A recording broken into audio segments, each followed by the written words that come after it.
The Zodiac Killer. It only takes 3 murders over the course of more than 30 days to be classified as a serial killer, and thus there have been hundreds and hundreds of individuals considered to be serial killers in the last century or so. Most of these people are largely unknown to the wide world, terrorizing local communities for a while before likely being caught. There are a handful of killers, however, that make a unique name for themselves, either through the sheer brutality of their actions, the number of their victims, or the fact that they were never identified. The Zodiac Killer falls into this last category, managing to kill at least 5 people in Northern California around the late 60s without ever being identified. The Zodiac Killer has been a subject of pop culture dating back to the early 70s when he was still active, but let's just take a short look at the facts. We'll be bouncing around the timeline a little bit, but let's begin at the widely accepted point of confirmed kills. In December of 1968, 2 teenagers, David Faraday and Betty Lou Jensen, are taking a drive outside of Berryessa, California on their first official date.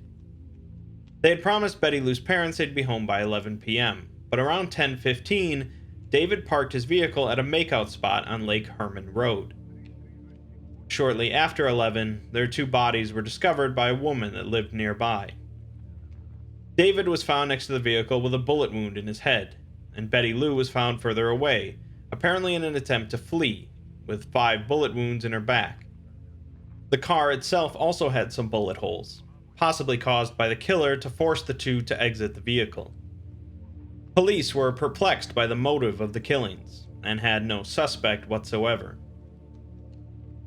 On the 4th of July, 1969, 7 months later, 22-year-old Darlene Ferrin picked up her friend, 19-year-old Michael Mageau, and drove into the Blue Rock Springs Park in Vallejo, 4 miles from where David and Betty Lou were murdered.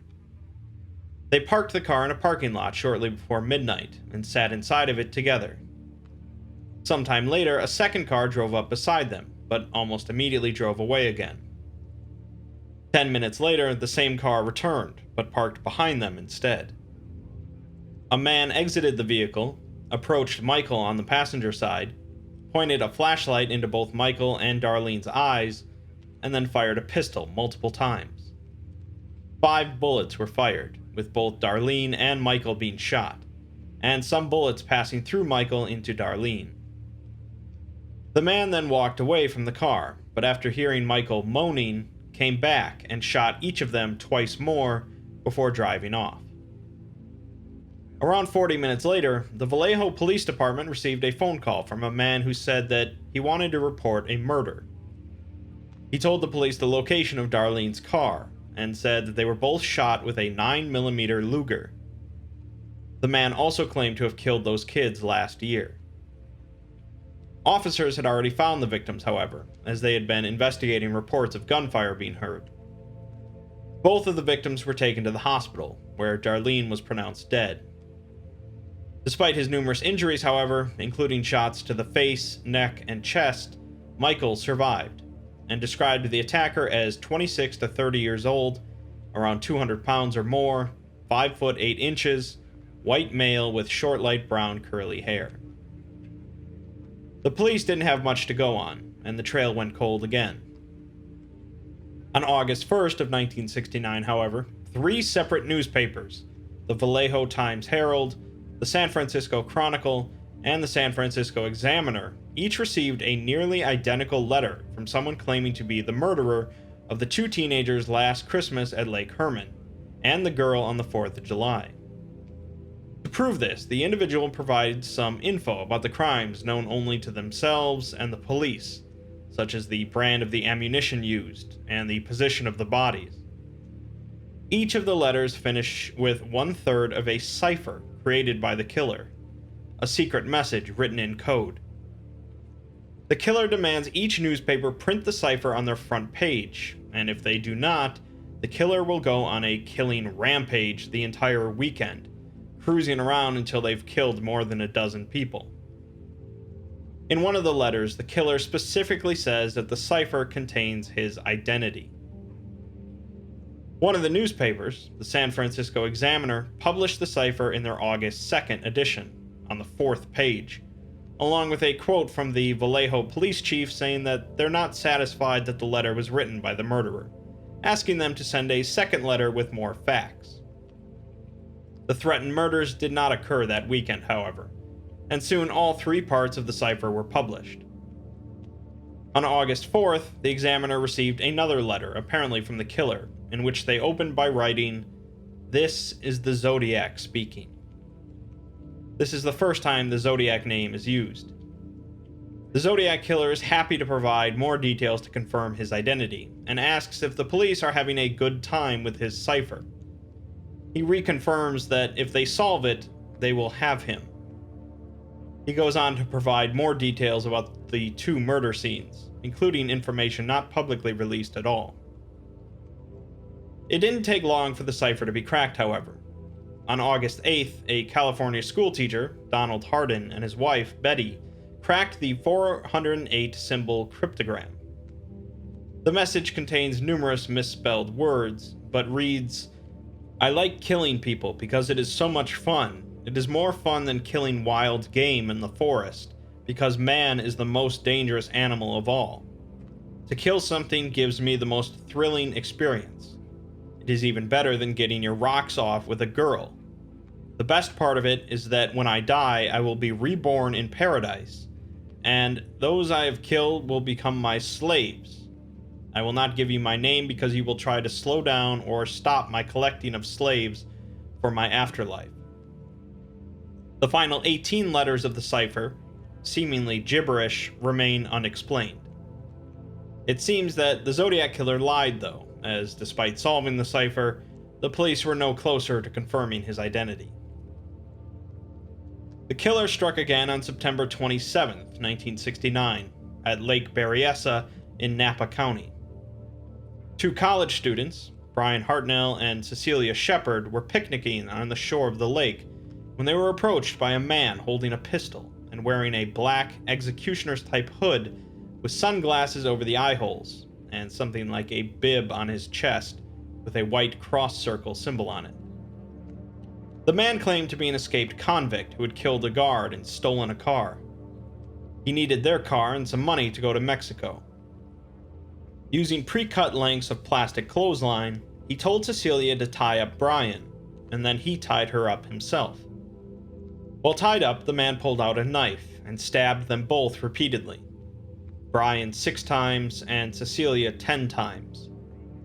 He then walked over to the couple's vehicle and, using a felt-tip pen, wrote on the car door, "Vallejo 12/20/68, 7/4/69, September 27th, 69, 6:30, by knife."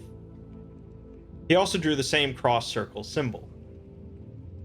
At 7:40 p.m., the Napa County Sheriff's Department received a phone call from a man wishing to report a murder, and then correcting himself to say a double murder. He directs the police to the location, and finishes by saying that he was the one who did it. The police tracked the call to a payphone at a car wash only a few blocks away from the sheriff's office, but 27 miles away from the crime scene. They managed to grab a palm print off of the phone, but were never able to match it to anyone. Police had already arrived at the crime scene and found both of the victims alive. Unfortunately, on the way to the hospital, Cecilia lapsed into a coma and died 2 days later. Brian survived the encounter, however, now the second of the Zodiac's victims to do so. A pattern of killing is beginning to form at this point, as the Zodiac seems to be preying on young, isolated couples. Just as the police begin to latch onto this pattern, however, the Zodiac breaks it.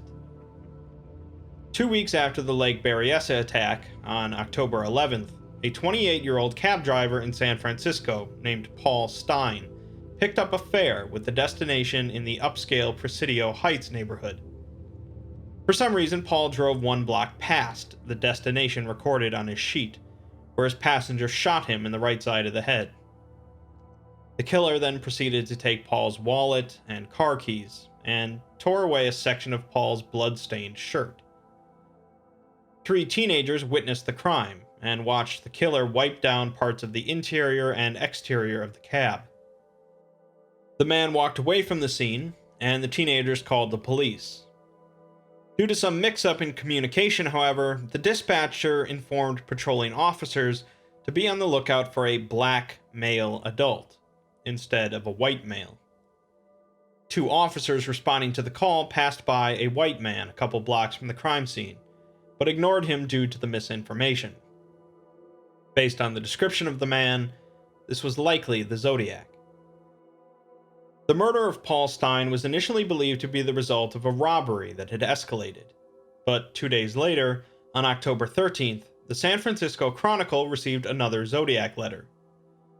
Once again, the Zodiac confirms that he is the one responsible for the murder, and taunts the San Francisco police by saying that they could have caught him if they had searched the park properly instead of holding road races with their motorcycles. He finishes the letter by writing that school children make nice targets, and he'll wipe out a school bus some morning by shooting out the front tire and picking off the kiddies as they come bouncing out. The letter was accompanied by a piece of Paul Stine's bloody shirt.